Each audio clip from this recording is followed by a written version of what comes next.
बिस्मिल्लाहिर्रहमानिर्रहीम। अस्सलामुअलैकुम। आज हम पीरियोडिक क्लासिफिकेशन ऑफ एलिमेंट्स को देखेंगे। ठीक है ना। बेसिकली हम जो हिस्ट्री है पीरियोडिक टेबल की कि किस तरह जो है क्लासिफिकेशन हुई पीरियोडिक टेबल में और किन किन साइंटिस्ट ने जो ये जो क्लासिफिकेशन की, तो उन सब चीज़ों को हम देखेंगे। ठीक है, स्टेप बाय स्टेप। सबसे पहले है जी, देखें अर्ली एजिस में ना, अर्ली एजिस में ऑलमोस्ट या कह लें कि 18वीं सदी में ऑलमोस्ट 9 एलिमेंट्स होंगे जो डिस्कवर हुए थे। ठीक है ना, अर्ली एजिस में। लेकिन 18वीं जो 19वीं सदी है उसके आखिर तक ऑलमोस्ट 63 एलिमेंट्स जो हैं वो डिस्कवर हो चुके थे। ठीक है ना। तो जो मैटर है, सबसे पहले कोई भी चीज़ जो वज़न रखती हो और जगह घेरती हो वो मैटर है। मैटर मतलब सॉलिड है, लिक्विड है, गैस है, ये सारी चीज़ें किसी ना किसी एलिमेंट्स या कि फिर या यूं कह लें कि एलिमेंट्स के एटम से मिलके बनी है। ठीक है। तो पीरियोडिक टेबल में हम इन्हीं एलिमेंट्स को जो इन्हीं एलिमेंट्स की जो केमिकल है और फिजिकल प्रॉपर्टीज़ हैं उस बेस पर इन एलिमेंट्स को अरेंज किया गया है। ठीक है। यानी कि अगर मैं डिफाइन करूँ कि पीरियोडिक टेबल हमें प्रोवाइड क्या करता है, मैं यहाँ पर एक डेफिनेशन लिखूँगा।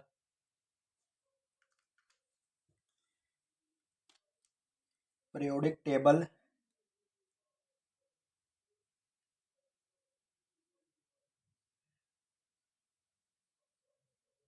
प्रोवाइड्स, ठीक है, a basic framework,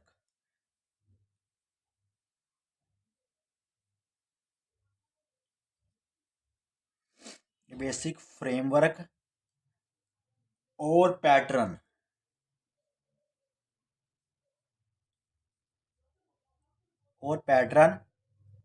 to study.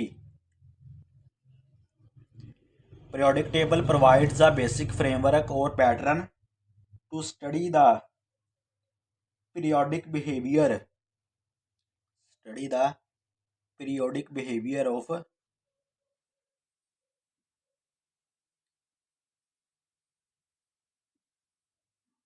periodic behavior of physical and chemical properties of elements.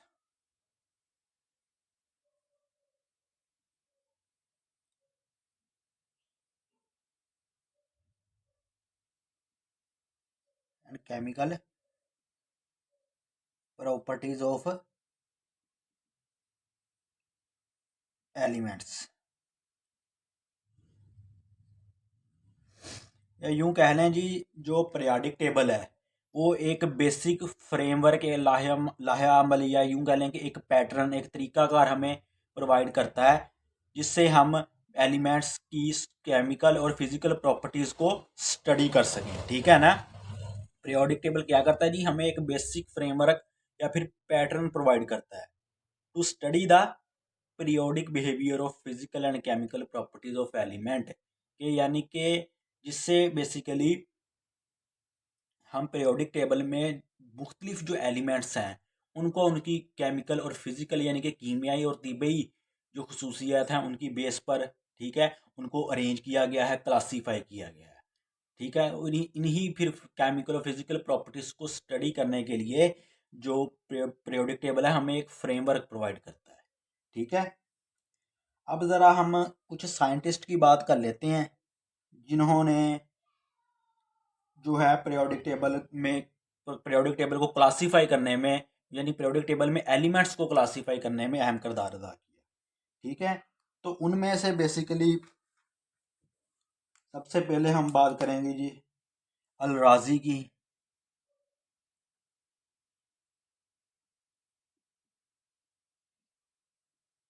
ठीक है। ठीक है, उसके बाद ये डोब्राइनर हैं। ठीक है।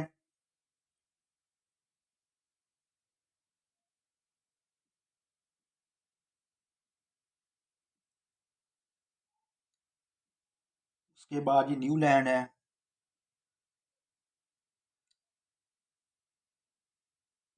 और मेंडलीव्स हैं।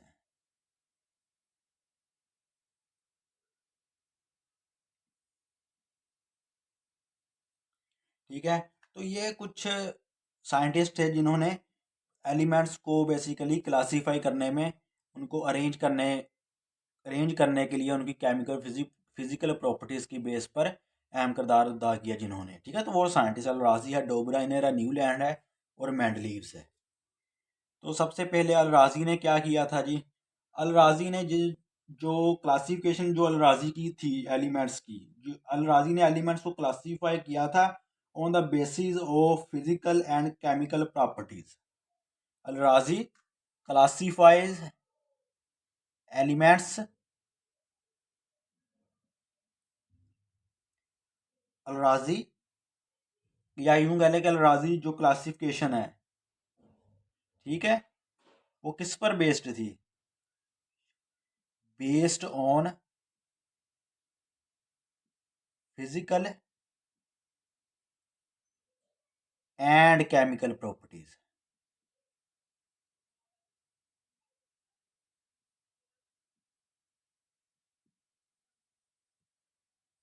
ठीक है ना?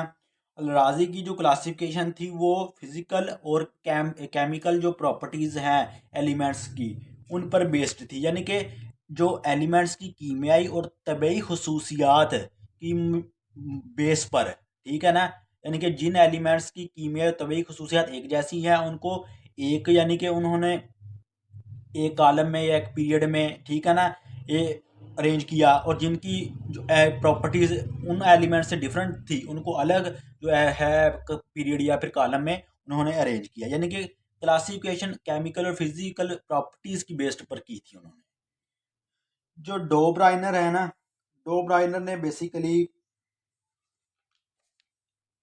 उन्होंने क्या कि उन्होंने ना बेसिकली डोब्राइनर ने कुछ सिविरल ग्रुप्स को उन्होंने फाउंड किया जिनमें वो हर ग्रुप जो था ना वो तीन तीन एलिमेंट्स पर मुश्तमिल था।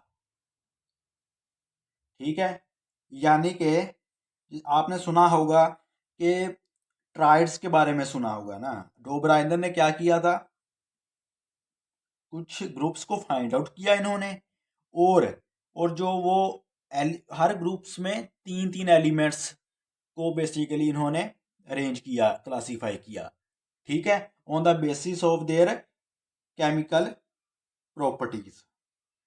ठीक है, यानी कि एलिमेंट्स की जो प्रॉपर्टीज है, ठीक है, उनकी बेस पर जो है डोब्राइनर ने ग्रुप्स में तीन तीन एलिमेंट्स को अरेंज किया या क्लासीफाई किया।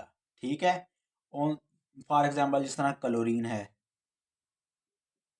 ब्रोमीन है, आयोडीन है, इस तरह। और दूसरा ये कि इन्होंने जो बेसिकली ग्रुप्स को फाउंड किया या जिन ग्रुप्स के में तीन तीन एलिमेंट्स को इन्होंने अरेंज किया उसको बेसिकली ट्राइड्स बोलते हैं। ठीक है ना? Döbereiner found सिविरल groups of three elements, ठीक है, कॉल्ड ट्राइड्स। ठीक है, अब जो डोब्राइनर ने जो ग्रुप्स, जिन ग्रुप्स को अरेंज किया है, ठीक है ना, जिन ग्रुप्स में एलिमेंट्स को अरेंज किया है, ठीक है ना, तीन तीन एलिमेंट्स को अरेंज किया जिन्हें ट्राइड्स बोला जाता है। अब वो जो एलिमेंट्स हैं उनके चंद एक ग्रुप्स में ऐसा देखा गया है कि उन एलिमेंट्स के मैसेज के दरमियान कोई ना कोई एक रिलेशन है। किस तरह रिलेशन है? फॉर एग्जांपल एक ग्रुप है जी, जिस तरह ये क्लोरीन ब्रोमीन आयोडीन का ग्रुप है ना, एक इसी तरह एक ग्रुप था कैल्शियम,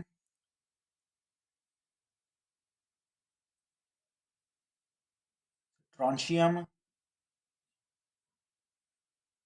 और बेरियम। ठीक है, तो कहा यह गया कि कैल्शियम का जो मैस है और जो बेरियम का मैस है, कैल्शियम का मैस जो है वो 40 है, ठीक है, और बेरियम का मैस कितना है? 137 है। ठीक है, अब इन दोनों का मैसेज को प्लस करके इनका एवरेज ले लें तो वो जो मैस होगा वो किसके इक्वल होगा? स्ट्रांशियम के मैस के इक्वल होगा। ठीक है, तो ये जो थी बेसिकली चंद एक ग्रुप्स के लिए जो है ये थी, ठीक है, मासेस के दरमियान रिलेशन। हर ग्रुप्स के लिए ये रिलेशन काम नहीं करता था।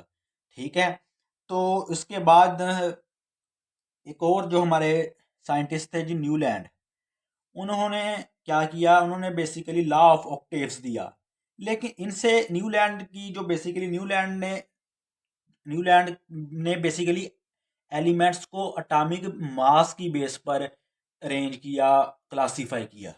लेकिन इनसे पहले एक साइंटिस्ट थे जी, कैनिज़ारो, 1960 में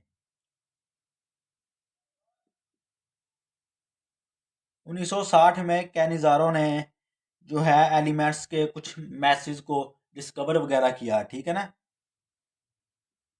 यानी कि उनके बारे में पता लगाया। ठीक है ना, तो उस वक्त तक जो एटॉमिक मास के बारे में कुछ ना कुछ पता लगाया जा चुका था। तो फिर न्यूलैंड ने क्या किया, एटॉमिक मास की बेस पर एलिमेंट्स को क्लासिफाई किया, अरेंज किया।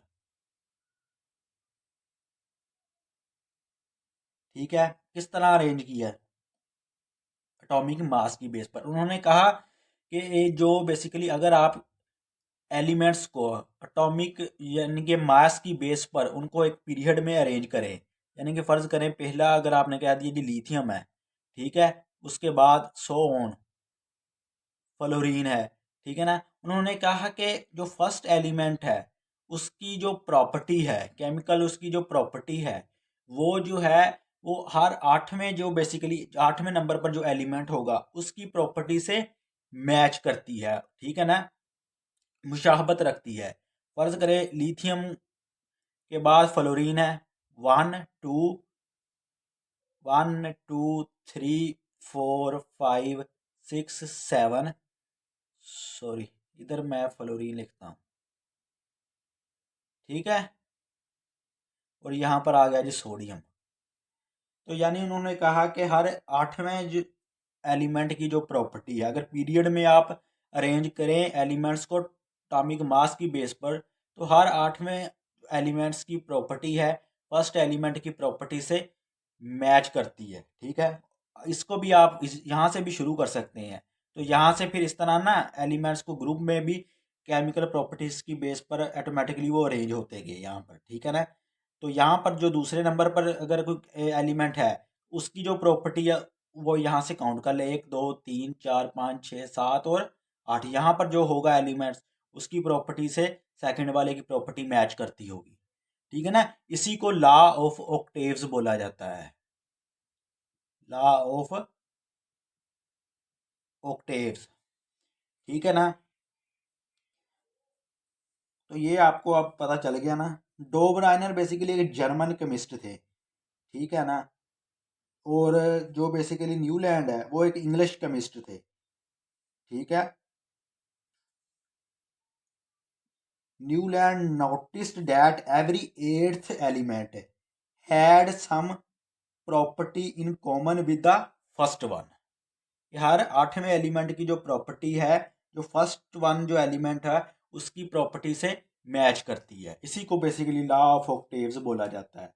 लेकिन उन्होंने ना बेसिकली जो जो एलिमेंट्स डिस्कवर नहीं हुए थे, ठीक है, पीरियोडिक टेबल में उनके लिए जो गैप है वो नहीं बेसिकली रखा था। ठीक है ना, उनके लिए स्पेस नहीं छोड़ी थी। ठीक है, जो एलिमेंट्स डिस्कवर नहीं हुए थे, जो अनडिस्कवर्ड एलिमेंट है। ठीक है, और दूसरा ये कि जब उस वक्त नोबल गैसें जो है डिस्कवर नहीं हुई थी, लेकिन जब नोबल गैसें डिस्कवर हो गई यहाँ पर, जिस तरह हीलियम, नियोन, आर्गोन, क्रेप्टॉन, ठीक है ना, जब नोबल गैसें यहाँ पर डिस्कवर हो गई तो फिर क्या हुआ, यहाँ पर जो है नियोन आ गया। अब नियोन कौन से नंबर पर है, आठवें नंबर पर है। अब आठवें नंबर पर नियोन है, पहले कौन आठवें नंबर पर क्या था, सोडियम था। क्योंकि जब नोबल गैसें डिस्कवर हो गई उस वक्त फिर यहाँ पर एक नया ग्रुप आ गया, और नियोन जो था फिर आठवें नंबर पर, इसकी प्रॉपर्टी लिथियम की प्रॉपर्टी से अब मैच नहीं करती थी। तो इसलिए फिर इसको भी बेसिकली बाद में इसको करेक्ट किया गया, मेंडलीव ने इसी बेसिकली जो है फ्रेमवर्क को अडॉप्ट किया। ठीक है ना, और उसमें कुछ चेंजेस की। ठीक है ना, मेंडलीव्स क्लासिफिकेशन, जो बेसिकली मेंडलीव है उन्होंने बेसिकली एलिमेंट्स को अरेंज किया था on the basis of their atomic message या फिर एटॉमिक वेट, यानी कि एटॉमिक मैस की बेस पर या एटॉमिक वेट की बेस पर एलिमेंट्स को अरेंज करना शुरू किया उन्होंने, ठीक है। और दूसरा ये कि इन्होंने पीरियोडिक लॉ दिया, ठीक है ना। पीरियोडिक लॉ क्या है वो मैं आपको बताता हूँ अभी।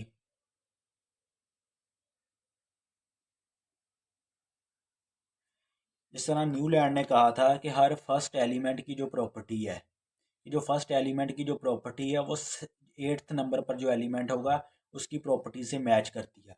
इन्होंने भी इसी चीज़ को अडॉप्ट किया, लेकिन इन्होंने थोड़ी करेक्शन कर दी। इन्होंने कहा कि जो एलिमेंट्स हैं वो अपनी जो केमिकल प्रॉपर्टीज़ हैं उनको रिपीट करते हैं, लेकिन एक ख़ास पीरियड के बाद, एक ख़ास इंटरवल के बाद। उसको बेसिकली पीरियोडिक लॉ कहा गया, ठीक है। इसके बाद ही उन्होंने क्या किया, एलिमेंट्स को केमिकल प्रॉपर्टीज़ की बेस पर 8 वर्टिकल कॉलम में अरेंज किया, जिनको ग्रुप कहा गया, ठीक है। और जो हॉरिजॉन्टल रोज हैं उनको पीरियड्स कहा गया, ठीक है। और जो अनडिस्कवर्ड एलिमेंट है उनके लिए बेसिकली उन्होंने एक गैप रखा, ठीक है ना, पीरियोडिक टेबल में, ठीक है। यानी कि जर्मेनियम जो था उस वक्त डिस्कवर्ड नहीं हुआ था, लेकिन मेंडलीव ने जो है उसके लिए एक पीरियोडिक टेबल में गैप रखा, ठीक है ना। बाद में जब वो डिस्कवर हो गया और जो फिर प्रॉपर्टी मेंडलीव ने प्रेडिक्ट की थी जर्मेनियम के बारे में, एग्जैक्ट उसकी फिर वही प्रॉपर्टीज़ थी, ठीक है ना। तो एक यूज़फुल यानी कि पीरियोडिक टेबल मेंडलीव ने प्रोवाइड कर दिया था, ठीक है। लेकिन ये है कि इसकी कुछ लिमिटेशंस आ जाती हैं कि इन्होंने टॉमिक जो आइसोटोप्स हैं उनके बारे में, क्योंकि एटॉमिक मास की बेस पर अरेंज किया एलिमेंट्स को, फिर एटॉमिक मास के बारे में कोई इन्फॉर्मेशन प्रोवाइड नहीं की कि उनको फिर कैसे किस तरह रखा जाए, उनको किस तरह अरेंज किया जाए, ठीक है। फिर इसके बाद जी फिर कुछ जो बाद में फिर मॉडर्न एक पीरियोडिक टेबल आया, ठीक है ना। मॉडर्न पीरियोडिक टेबल दिया गया जिसमें जो है एलिमेंट्स को जो एटॉमिक नंबर की डिस्कवरी के बाद, ठीक है ना, मूसले ने, मूसले में इधर नेम लिख देता हूँ, उन्होंने 1911 में जो एटॉमिक नंबर है उसकी जो डिस्कवरी की थी, ठीक है ना। वो इस डिस्कवरी के बाद ये नोटिस किया गया कि एलिमेंट्स को उनके एटॉमिक नंबर की बेस पर अरेंज किया जाए, ठीक है ना। हर एलिमेंट का एक मखसूस एटॉमिक नंबर होता है, ठीक है ना। तो फिर बाद में फिर एटॉमिक मास की बजाय एटॉमिक नंबर की बेस पर पीरियोडिक टेबल में जो एलिमेंट्स हैं उनको क्लासीफाई किया। इस तरह जो फिर आइसोटोप था उसका जो मसला वो हल हो गया, ठीक है ना, एटॉमिक जब नंबर की बेस पर अरेंज किया गया, ठीक है ना। और इसके अलावा मेंडलीव्स के पीरियोडिक टेबल में कुछ एक ये भी एक यानी कि लिमिटेशन कह लें आप कि कुछ एलिमेंट्स थे जिस तरह बेरिलियम है, ठीक है, मैग्नीशियम है, कैल्शियम है, स्ट्रोंशियम है, और ठीक है ना, और बेरियम है। और इसके अलावा जो जिंक है, कैडमियम है, मरकरी है, इनको एक ही ग्रुप में रखा गया। हालांकि इनकी प्रॉपर्टीज़ कुछ और हैं, इनकी प्रॉपर्टीज़ कुछ और हैं। बाद में बेसिकली इनको अलग जो ग्रुप्स में रखा गया, ठीक है ना।